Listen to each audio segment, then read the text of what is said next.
E aqui no Rio, vários traficantes lá do Nordeste vieram para cá, né? Ficar ali na Maré, em outras comunidades. Por quê? Pois é.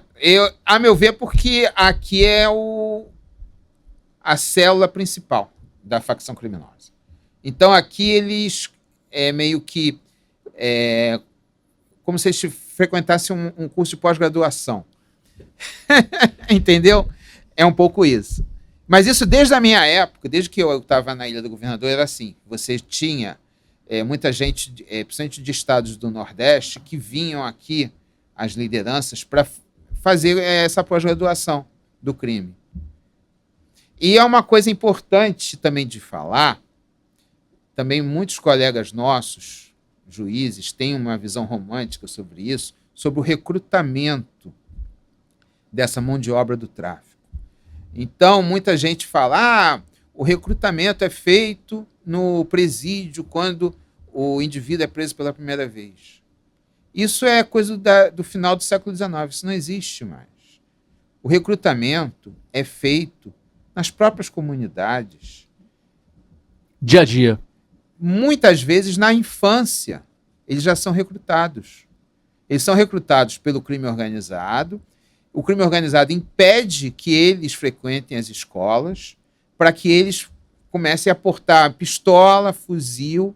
Então, eles começam a vida criminosa com 11, 12 anos. 11, 12 anos. Aí a educação não entra? É o território. Acha que o professor desarmado vai poder fazer alguma coisa? Não vai poder fazer nada.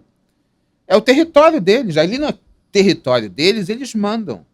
Eles fazem o que querem. Então, se eles quiserem, o chefe quiser ter relação sexual com uma moça de 15 anos, ele vai ter relação sexual com uma moça de 15 anos. E o pai não vai poder fazer nada. Se ele quiser falar para o garoto de 13 anos que ele não vai para a escola, que ele vai ficar ali na esquina portando um fuzil ou um rádio para avisar quando a polícia chegar, ele vai para a esquina portar o fuzil ou o rádio, porque o território é deles. Por isso que eu digo, sem uma política de retomada de território, você não vai a lugar nenhum. Mas será que com todas essas 1.500 comunidades, 60 mil traficantes, eu acho que a gente já vive uma guerra civil, mas teria que... Nós vivemos uma guerra civil, sem dúvida nenhuma. Para retomar vai ser uma... É igual a do Sudão. Nós vivemos uma guerra civil igual a do Sudão. Não tem a menor dúvida disso. E é uma coisa muito grave que a sociedade civil não se mobilize para enfrentar isso. Coisa, né? Fica os garantistas, direitos humanos, de um nível muito... Né? E aí eu acho que o cidadão acaba sofrendo. Mas isso é porque esses assuntos não são debatidos nas universidades, não são debatidos nos meios de comunicação.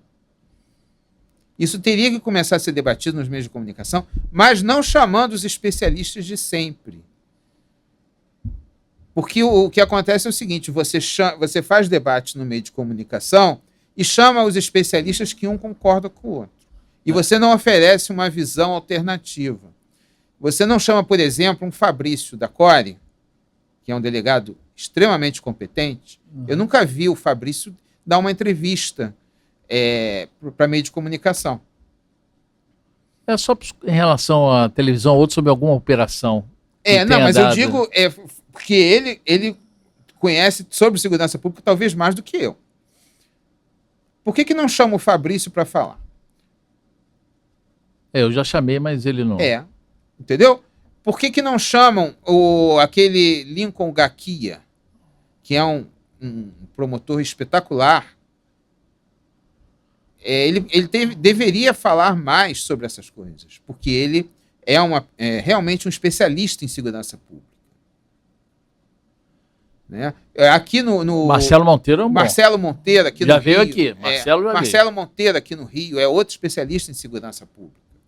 O Antônio José, procurador do Ministério Público. Gente boa. Também é um especialista em segurança pública. O Panoeiro, que é um procurador da República, é professor de processo penal da EMERGE, é professor da pós-graduação da UERJ.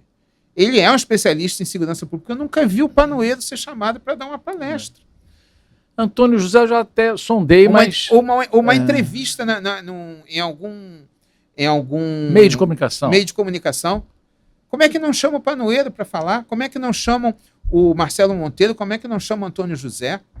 Marcelo já veio no teu... O Fabrício? Fabrício não aceitou, o Antônio José já conversamos sobre o assunto e ele virá, entendeu?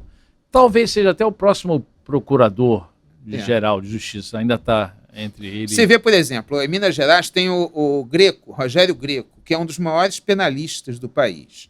Ele é secretário de Segurança. O Rogério Greco ele teria muito a falar.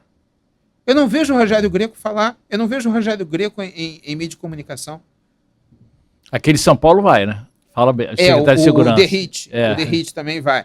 Mas o Rogério Greco é uma pessoa excepcional, ele é um dos maiores penalistas do país, ele tinha que ser consultado todo dia pelos meios de comunicação. Não falam do Rogério Greco.